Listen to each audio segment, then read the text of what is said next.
My book, Deep Comedy, came out of a number of years of teaching a Western literature survey that started with Homer and ended with Dostoevsky. And I realized through the course of several years of teaching that course that there was a significant shift in the sensibilities of the literature once Christianity is introduced. I came to think of ancient literature as predominantly tragic literature and Christian literature as predominantly comic literature.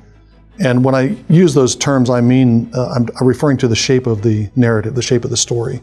A tragic story, as someone once said, is a story in which everyone ends up dead.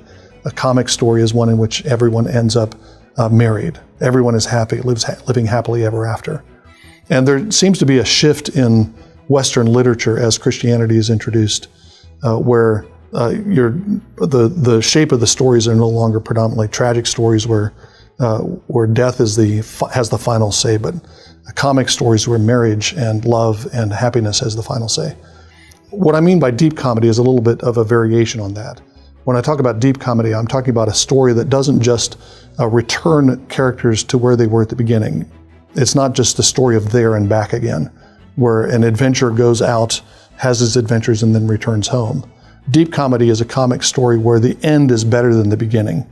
And that's a kind of story that really, I think, is introduced by Christianity into Western literature, because that's the story of the Bible. The story of the Bible is a deep comic story that starts with humanity in a garden.